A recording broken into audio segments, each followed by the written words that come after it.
Hello friend, welcome to my channel. আমার দর্শকবৃন্দরা, আমার দেশ বিদেশ যত দর্শকবৃন্দরা আছে আমার গ্রামগঞ্জে, আপনাদের সবাইকে স্বাগতম এবং আন্তরিক শুভেচ্ছা জানাই। আজকে আমি এই ভিডিও নিয়ে এসেছি আপনাদের যাদের টবের চারা আছে, কলমের চারা, এবং ছাদ বাগানে যাদের ছাদ বাগানের টবের ছাদ বাগান করেছো, ফলের বাগান করেছেন, তাদের জন্য আমি এই ভিডিওটা এনেছি। আপনারা এই ভিডিওটা মনোযোগ দিয়ে দেখবেন এবং ভিডিওটা ছেড়ে যাবেন না। সাবস্ক্রাইবার এবং একটু লাইক কমেন্ট করবেন যাতে আমি পরবর্তী ভিডিওটা আপনাদের কাছে পৌঁছাতে পারি।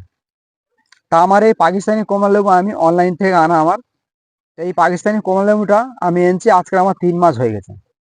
তা আমি এই পাকিস্তানি কমলা লেবুটাকে আমি আজকে পরিচর্যা করছি যে আমি এই পরের এই পরের বছরে, আমার সামনের যে বছরে আমার এই ফলটা, এই জানুয়ারি মাসে আমি কিভাবে এই গাছ থেকে ফলটা আনবো সেই হিসাবে আমি পরিচর্যা করব এবং কি কি টিপস আমি দিচ্ছি। তা এখন এই April, May, June, July, August, October, September, November, December.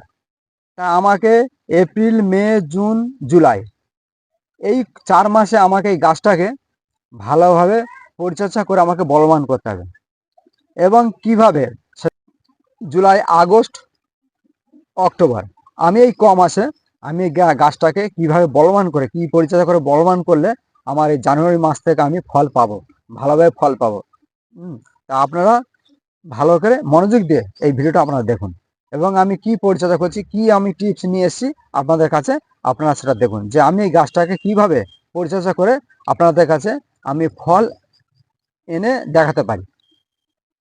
এবং আপনারা যাদের ফলের গাছ করা ইচ্ছুক কিংবা টবের গাছ করা ইচ্ছুক, বাগান করা খুব ইচ্ছুক আপনারা সেইভাবে আপনারা দেখবেন আমার এই ভিডিওটা, যাতে আপনারাও করতে পারেন ফলের বাগান, তাতে আপনাদেরও সুন্দর লাগবে দেখতে। তা আসুন যাওয়া যাক, আমি এই কি টিপস করে আমার এই পাকিস্তানি কমলা লেবু গাছটাকে আমি যাতে পরবর্তী বছরে আমি ফলে ভরাতে পারি।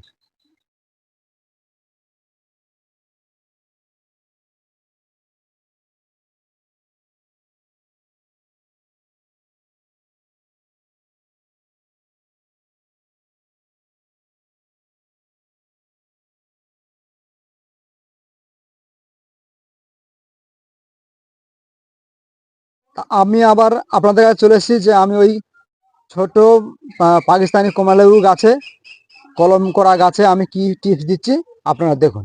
এটা হচ্ছে আমার পাতা পচা সার। এটা আমি 4 মণ নিয়েছি। পাতা পচা সার এটা আমি 4 মণ নিয়েছি। তারপরে আছে আমার, এটা হচ্ছে ভার্মি কম্পোস্ট, মানে কেঁচো দিয়ে বানানো আমার এই ভার্মি কম্পোস্ট, গোবর ভার্মি কম্পোস্ট। এটা আমি নিয়েছি 4 মুঠ। এটাও আমি 4 মণ নিচ্ছি, সব আমার অর্গানিক।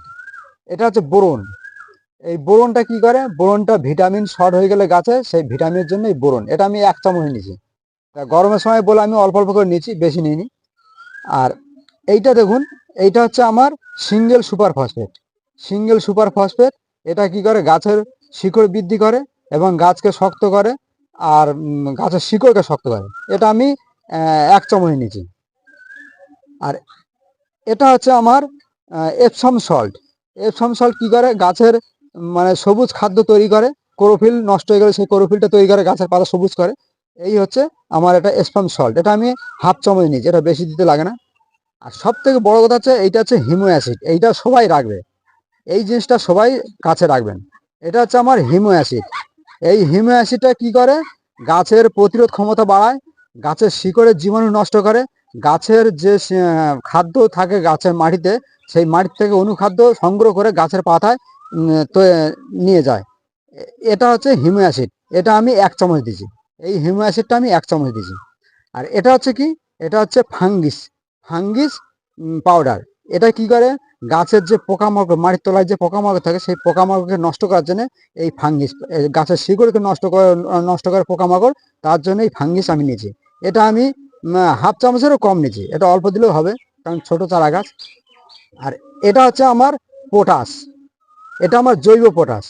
আমি কলার খোসাকে মানে পুড়িয়ে এই সার বানিয়েছি এবং কলা শুকনো করে আমি দিয়েছি, কলার ছাল শুকনো করে আমি দিয়েছি, সব রকম মিক্সড করে আমি এই দিয়েছি। এটা হচ্ছে আমার জৈব পটাশ। এই পটাশ আমি আরও গাছে প্রয়োগ করতে আমার ভালো ফল হয়েছে। তা আমার এই সব মিশ্রণ সার সব অর্গানিক, আপনাদের গ্যারান্টি সব বলছি। আমার এই টিপসটা আপনি দেখে এইভাবে আপনারা ছাদ বাগানে কিংবা টবে আপনারা টিপস দেবেন, এইভাবে পদ্ধতি পরিচর্যা করবেন, দেখবেন আপনাদের সব কিছু সফল হবে। এই যে আমি মিশ্রণ করছি,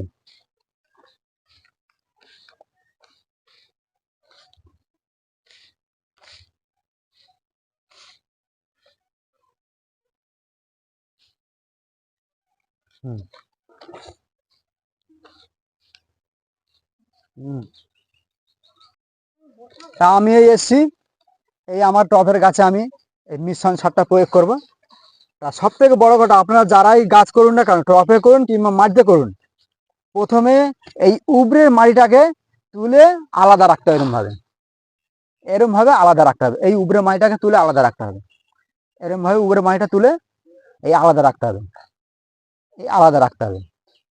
তারপরে তোলার মাটিটাকে, এই আমি উবড়ে মাটি কিন্তু তুলে নিলাম, এই উবড়ে মাটি তুলে নিলাম। এবার এই তোলার মাটিটাকে আমি আরো আলাদা আলাদা একটা জায়গায় রাখবো, আলাদা একটা জায়গায় রাখবো। এই দেখুন, তাতে কি হয়, এইভাবে যদি আমরা করি, তাতে তোলার যে মাটিটা আছে, যে মানে মানে ভিটামিন যে মাটিটা আছে, সেই মাটিটা উবড়ে যখন রোদ পাবে, রোদ পেলে তখন সেই মাটিটা সুন্দর জৈব সার হয়ে যাবে, জৈব সার হয়ে যাবে। তাহলে গাছেরও সুবিধা হবে, তাহলে গাছ বেশি মানে যাকে বলে ফাঙ্গিস, বেশি ফাঙ্গিস অ্যাটাক করতে পারবে না। এই কারণে, এই কারণে আমরা উপরের মাটিটাকে আলাদা রাখবো আর তলার মাটিটাকে আলাদা রাখবো। তা দর্শক দর্শক বিন্দুরা, আপনাকে আমরা ধন্যবাদ জানাই, আপনারা এইভাবে পরিচর্যা করবেন, দেখুন খুব সুন্দর আপনাদের বাগানে গাছপালা খুব ভালো হবে। তা আমি এই সারটাকে দিয়ে দিলাম, এই দিয়ে দিলাম সারটাকে।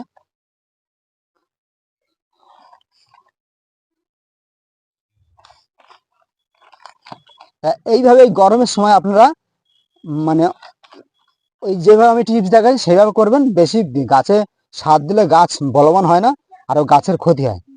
গাছকে যত নিয়ম পরিমাণে দেবেন, তত গাছ সুন্দর সফল এবং ফুল ফলে ভরে যাবে।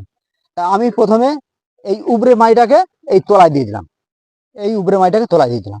আমার উবড়ে শুকনো মাটি এই তলায় দিয়ে দিলে তাহলে কি হয়, উবড়ে শুকনো মাটিটা আমার পুরো ফাঙ্গিস নষ্ট হয়ে আছে। এই উবড়ে মাটিটা তলায় দিয়ে দিলে আমার গাছটাকে সুন্দর পরিচর্যা পালন করা হবে। এই দিয়ে দিলাম। এবার আমরা তলার মাটিটা, এইটা তলার মাটি আমরা আবার উপরে দিয়ে দিলাম, এই যে এই উপরে দিয়ে দিলাম, এই উপরে দিয়ে দিলাম।